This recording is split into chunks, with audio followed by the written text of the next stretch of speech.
relationships, the good and the bad, and a few things I've learned over the years.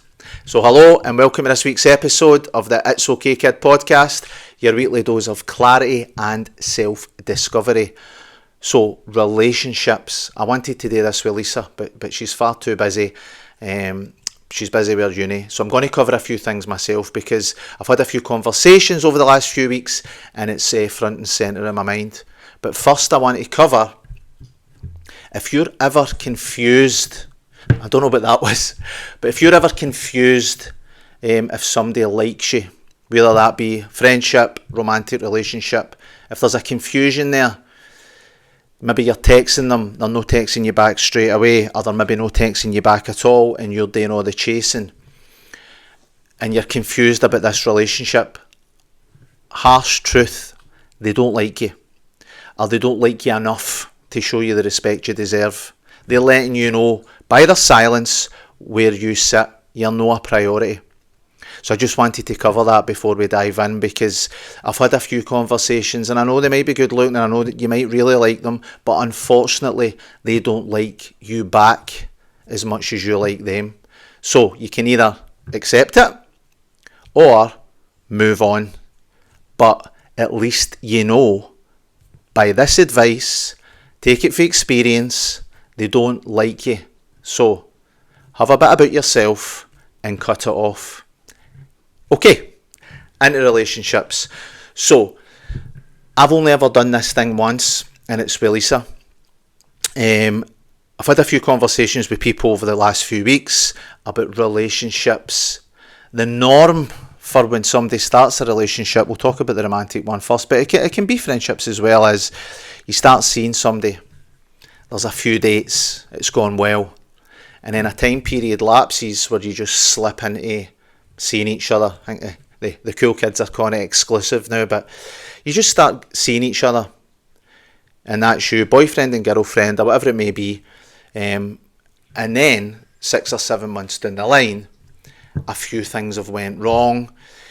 You've maybe said that you were into the hobbies that they were into, because that's what everybody does, and then you've found out, or they've maybe vice versa, they've said it back to you, and then all of a sudden the mask has slipped, and you're like that, fuck, this isn't the person that one, I want to be with, and two, that they said they were. That's the always norm. And then you spend the next 3 or 4 months falling out with each other, absolutely hating each other, and then falling out, and then fucking never speak to each other again. That's normally how it goes.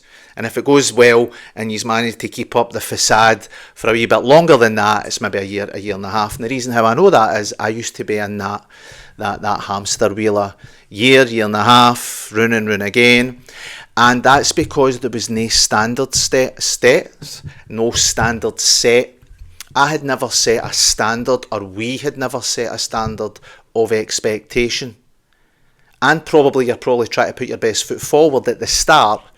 So you're probably agreeing to stuff that you wouldn't normally. You're probably saying you're into stuff that you wouldn't normally. Therefore, you can't keep that up because that's no you. That's no the version of you should be putting forward. So when I got with Lisa, I'd seen it. I can't remember where I'd seen it, but I'm pretty sure I'd seen it in social media, and I'd seen it for a relationship expert on Diary of a CEO, that all the big decisions you make in your life come with contracts.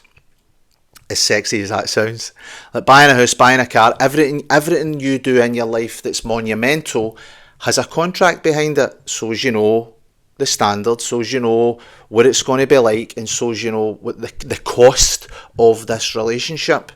And nobody ever does it.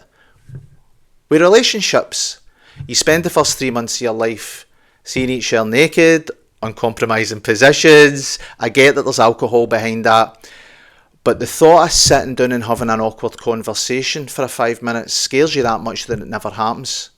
But you're willing to rip each other's clothes off in the first 3 months and see each other naked, but you only have an awkward conversation sober, i.e., what goals have you got? Where do you see yourself in 5 years? Kids or no kids? How many times a week do you want to have sex? Stuff like that, stuff that really is really important to a relationship and keeps it going. And the reason we don't do that is because we're scared of the other person's answers, if you're honest with yourself. But I done it with Lisa. We sat down, the both of us had come out of relationships that obviously never went well because you were no longer together, but we created a standard. So as we know if it fell below that standard, we had something to reference, and it was something we both bought into. This is my interests, and that's another tip: be yourself, be fucking honest, right? Get it out at the start, because there's no point in no being honest and finding out 6 or 7 months later that the person's a fraud, or even worse, you're a fraud. So be honest. What do you like? What do you not like? What's the expectations? Do you want kids? Do you not want kids? And then everything's out in the open, and you've got this foundation of your relationship. And see, to be honest, it works fucking great when yous are arguing, because you've set the standard, you know what it's like. So if you fall below that standard, you can reference it because yous have both bought into it.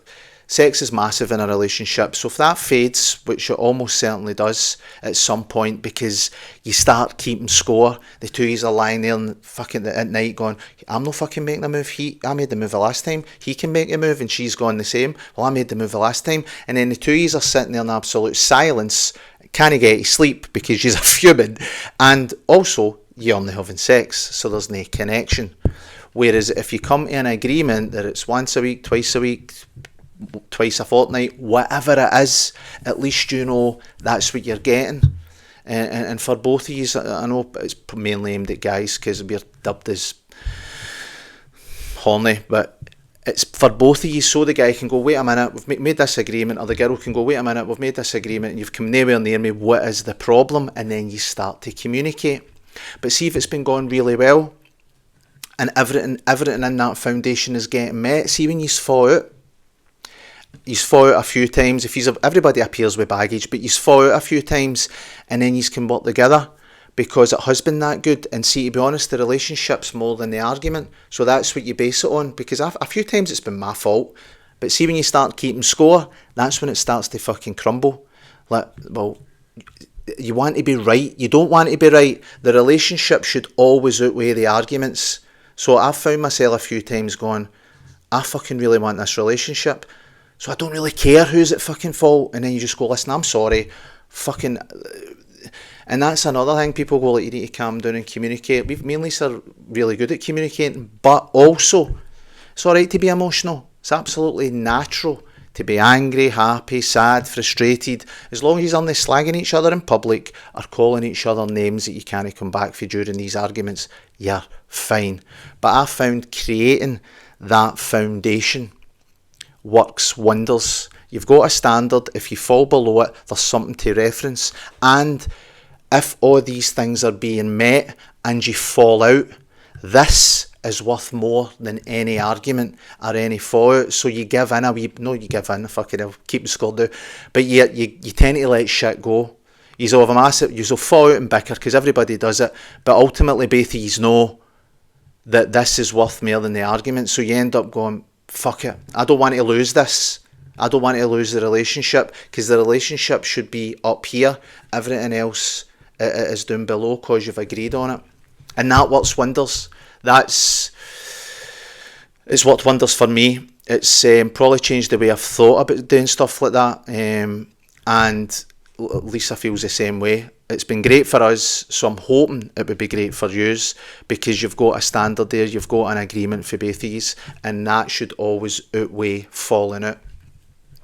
That might be a wee bit heavy for a Sunday night, but I really, really wanted to speak about that because it's been kind of front and centre with some of the conversations I've been in, and I think it's really important, and it's a good bit of advice for somebody that's got a wee bit of experience in this field. I'm not an expert, so don't come for me.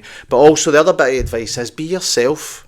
Too many times I see people jumping into things, agreeing with everything the other person says because they like the other person, and you can never keep that up.